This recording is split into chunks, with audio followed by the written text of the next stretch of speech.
আসসালামু আলাইকুম প্রিয় শিক্ষার্থীরা, সবাইকে জানাই কন্টেস্ট একাডেমি কেয়ারের পক্ষ থেকে অভিনন্দন। ষষ্ঠ শ্রেণীর শিক্ষার্থীরা, তোমরা খেয়াল করো, আমরা ষষ্ঠ শ্রেণীর গণিত বিষয়ের আজকে তোমাদের যে প্রবলেমগুলো রয়েছে, অর্থাৎ তোমাদের যে প্রশ্নপত্রের 100% পিওর অ্যান্সার আজকে তোমাদেরকে আমি দিয়ে দিচ্ছি পরীক্ষার ঠিক আগ মুহূর্তে। তুমি যদি এগুলো দেখে যাও ভালো মতো, এর বাইরে কিছু আসবে না। দেখো, প্রথমে তোমাদের দলগত কাজের 1 নম্বরে রয়েছে যে, দেখো এখানে অক্সিজেন সম্পর্কে আছে, আশা করি তোমরা সবাই এটা পড়েছো, যে প্রতিদিন গড়ে প্রায় 274 লিটার অক্সিজেন তৈরি করে একটি বড় গাছ। হ্যাঁ, আর প্রতি বছর প্রায় 1 লক্ষ লিটার অক্সিজেন তৈরি করে হলো একটি বড় গাছ, যেমন আম, কাঁঠাল, বট গাছ এগুলা। আর গড়ে প্রায় 0.12 লিটার অক্সিজেন উৎপন্ন হয়। এবার চিন্তা করো, একজন মানুষের প্রতিদিন কি পরিমাণ অক্সিজেন প্রয়োজন হয়।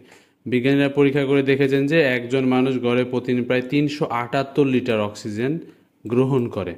তাহলে হিসাবগুলো একটু মনে রাখতে হবে, একজন মানুষ প্রতিদিন 378 লিটার অক্সিজেন গ্রহণ করে। তাহলে এবার হিসাব করি যে তোমাদের বিদ্যালয়ে যত গাছ আছে, যত মানুষ আছে, সবার জন্য পর্যাপ্ত অক্সিজেন আছে কি, এই বিষয়ের উপরে তোমাদের অঙ্কটা। এখন বলছে বিদ্যালয় প্রাঙ্গণে এবং আশপাশে বড় গাছের সংখ্যা আনুমানিক কত হতে পারে তা দলের সাথে আলোচনা করে লিখো। তাহলে 1 নম্বরের উত্তরটা এই যে দেখো, তোমরা এখানে খেয়াল করো, দলগত কাজের তোমাদের 1 নম্বরের অ্যান্সার, দলগত কাজ 1। দলগত কাজ 1 হলো যে, ধরি বিদ্যালয়ের অঙ্গনে বা প্রাঙ্গণে এবং আশেপাশে বড় গাছের সংখ্যা রয়েছে 50টি। এটা তোমাকে এমনি আইডিয়া করে ধরে নিতে হবে। তাহলে 1.1 অর্থাৎ প্রথম প্রশ্ন উত্তর তোমরা পেয়ে গেলা, যে ধরি বিদ্যালয় প্রাঙ্গণে এবং আশেপাশে বড় গাছের সংখ্যা 50টি। এবার পরবর্তী প্রশ্নে দেখো 1.2, ষষ্ঠ শ্রেণীতে তোমরা যে শাখায় আছো সেখানে মোট শিক্ষার্থী বিদ্যালয়ের সকল শিক্ষক এবং কর্মচারী মিলে মোট জনসংখ্যা কত সেটা লিখতে হবে। ঠিক আছে, তো এটার উত্তরটা আমরা এখন দেখে নিব। এটার উত্তরটা খেয়াল করে দেখো যে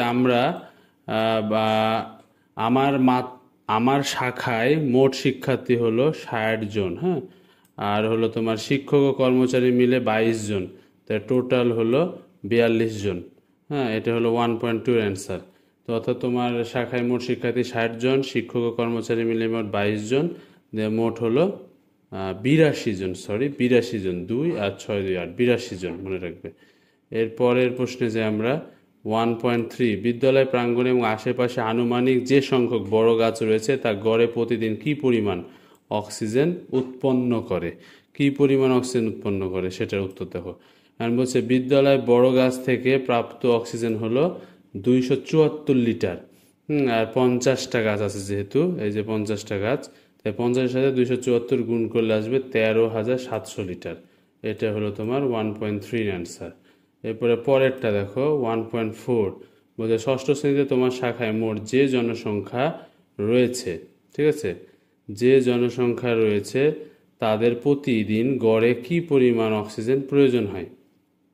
তো এখানে বলছে যে ষষ্ঠ শ্রেণীর শিক্ষার্থী, শিক্ষক এবং কর্মচারীর জন্য প্রতিদিন অক্সিজেন প্রয়োজন 82। যেখানে পেয়েছি এই 82-র সাথে 378 আমরা গুণ করব, তাহলে পাবো 30,996 লিটার। 30,996 লিটার 1.4 এর অ্যান্সারও হয়ে গেল। এরপর আমাদের রয়েছে 1.5, তোমার শাখায় সকলের জন্য শিক্ষক, শিক্ষার্থী, কর্মচারী গড়ে প্রতিদিন যে পরিমাণ অক্সিজেন প্রয়োজন হয় সেই পরিমাণ অক্সিজেন বিদ্যালয়ের গাছগুলো উৎপন্ন করেছে কি। দলের সকলে মিলে আলোচনা করে সিদ্ধান্ত নিয়ে সংখ্যক বড় গাছ তোমাদের বিদ্যালয়ে রয়েছে কিনা এটা তোমাদের করতে হবে। গাছ না থাকলে কি করা যায় সেটাও সিদ্ধান্ত নিতে হবে। এখন এটার উত্তরটা আমরা কি পাই দেখি। এখন এখানে খেয়াল করো, 1.5 এর অ্যান্সার লেখা আছে গড়ে প্রতিদিন যে পরিমাণ অক্সিজেন প্রয়োজন হয় সে পরিমাণ অক্সিজেন বিদ্যালয়ের গাছগুলো উৎপন্ন করে না। কারণ হিসাব অনুযায়ী বোঝা যাচ্ছে যে, এখানে হিসাব অনুযায়ী দেখো যে 82টা গাছে 378টা করে এত আসে, তাহলে হিসাব অনুযায়ী তোমার শর্ট পড়ে। তাই দলীয় সিদ্ধান্ত হলো প্রয়োজনীয় অক্সিজেনের চাহিদা পূরণের জন্য আরও বড় 64টি গাছ রোপণ করতে হবে। যদি 64টি গাছ আরও রোপণ করা যায় তাহলে অক্সিজেনের চাহিদা পূরণ হবে। ঠিক আছে, তাহলে আমাদের 1.5-এর কাজ শেষ। এবার দেখো আমরা একক কাজ করব। আমার পরিবারের জন্য অক্সিজেন হিসাব করি। তোমার পরিবারের সকল সদস্যের গড়ে প্রতিদিন কি পরিমাণ অক্সিজেন লাগে। 1 নম্বরের কাজটা দেখো, বলছে আমার পরিবারের জন্য অক্সিজেন হিসাব করি। আমার পরিবারের সদস্য সংখ্যা হলো 4 জন। এখন 4 জন সদস্যের তোমার অক্সিজেনের প্রয়োজন 4 × 3 = 378 লিটার, তাহলে 1512 লিটার। ওকে, 1512 লিটার। এরপরে আসো 2 নম্বর প্রশ্ন কি রয়েছে। 2 নম্বর প্রশ্নে এখানে বলতেছে যে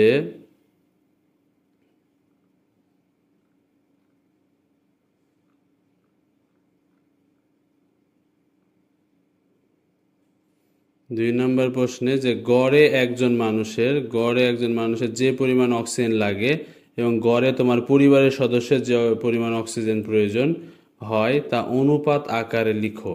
অনুপাত আকারে লিখতে বলেছে। তো এখানে খেয়াল করো, বলছে গড়ে একজন মানুষের যে পরিমাণ অক্সিজেন লাগে, আবার আমার পরিবারের সদস্যের যে পরিমাণ অক্সিজেন প্রয়োজন হয় সেটা হলো 378 হলো গড়ে একজনের লাগে, আর আমার পরিবারের প্রয়োজন হয় 1512। তো এটাকে অনুপাত করলে 18 দিয়ে ভাগ যাবে উভয় পক্ষকে। 18 দিয়ে ভাগ করলে এটা হয়ে যাবে 1 আর এটা হয়ে যাবে 2, তাহলে 1:2। ঠিক আছে, তাহলে উত্তরটা আমরা কি পেলাম?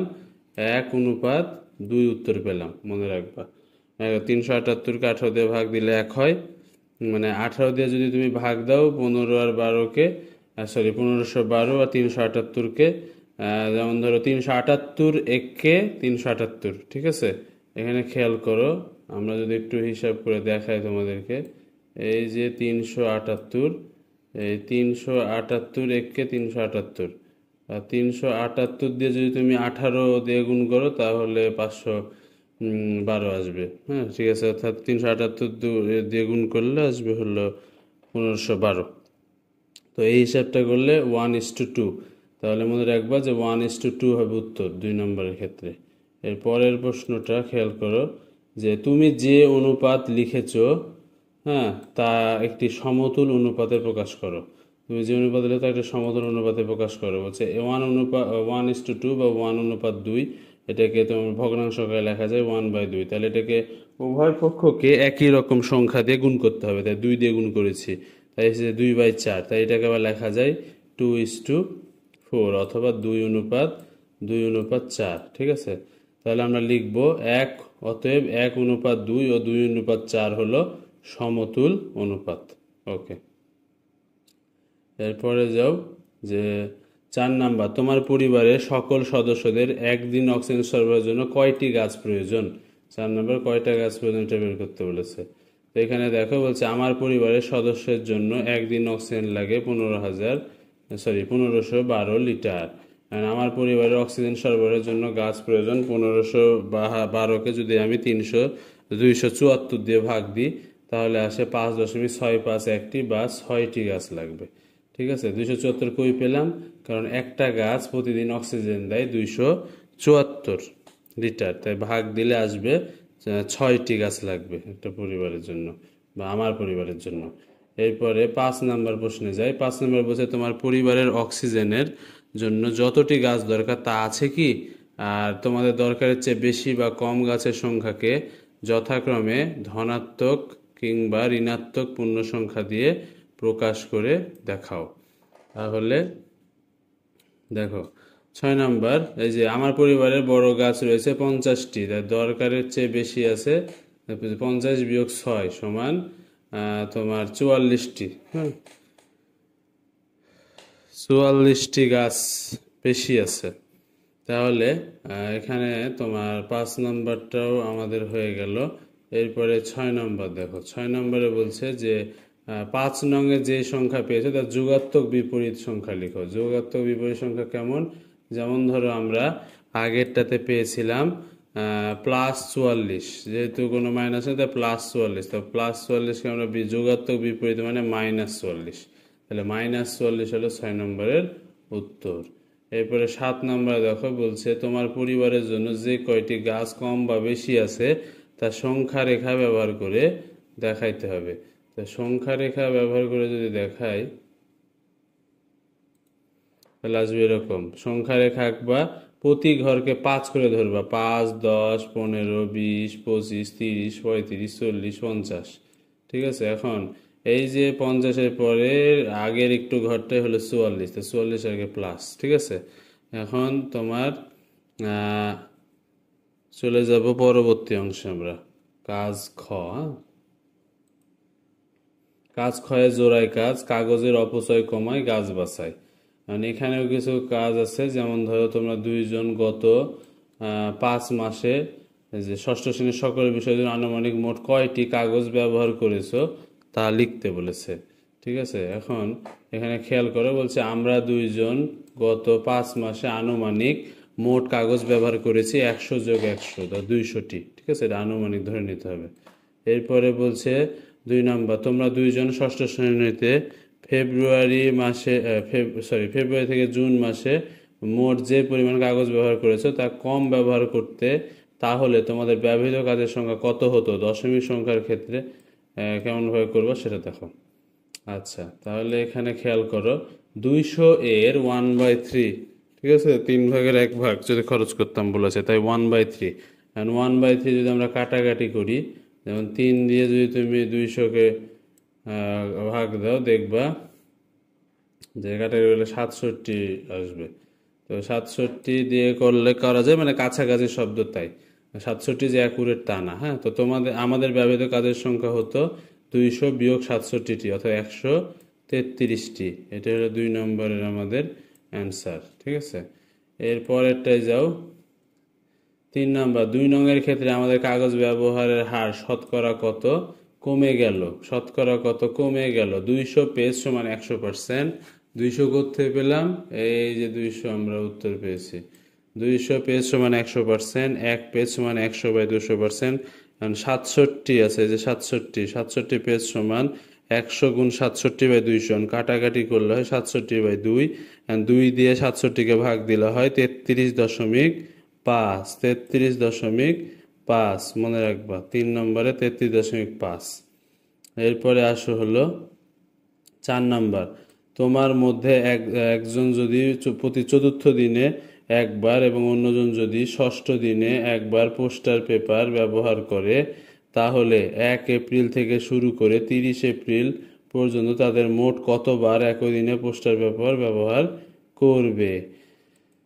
তাহলে খেয়াল করো, 4 এবং 6-এর লসাগু আমরা বের করবো আগে। 4 আর 6-এর লসাগু বের করলে হবে 12। তারা 12 দিন পর পর একই দিনে পোস্টার ব্যবহার করবে। 1 এপ্রিল হতে 30 এপ্রিল পর্যন্ত 1 এপ্রিল, 12 এপ্রিল ও 24 এপ্রিল একইভাবে পোস্টার ব্যবহার করবে, অর্থাৎ মোট 3 বার পোস্টার ব্যবহার করবে। এরপরে 4 নাম্বারতে হয়ে গেল। এবার আসো 5 নাম্বার। 5 নাম্বার বলছে, ধরো তোমার শিক্ষক কিছু পোস্টার পেপার নিয়ে আসলেন এবং শ্রেণীর প্রত্যেক শিক্ষার্থীকে 2টি করে পোস্টার পেপার দিলেন। এভাবে শিক্ষক পোস্টার পেপারে 3/5 অংশ তোমাদেরকে দিয়ে দিলেন। হ্যাঁ, এবং বাকি অংশ নিজের কাছে রেখে দিলেন। তোমাদের শ্রেণীতে মোট শিক্ষার্থীর সংখ্যা কত তা লিখে রাখো। তাহলে মোট শিক্ষার্থীর সংখ্যা কত সেটা লিখতে বলেছে। এখানে বলছে দেখো যে শিক্ষার্থীর সংখ্যা 60 জনের, আনুমানিক তুমি তোমার মতো করে লিখতে পারো।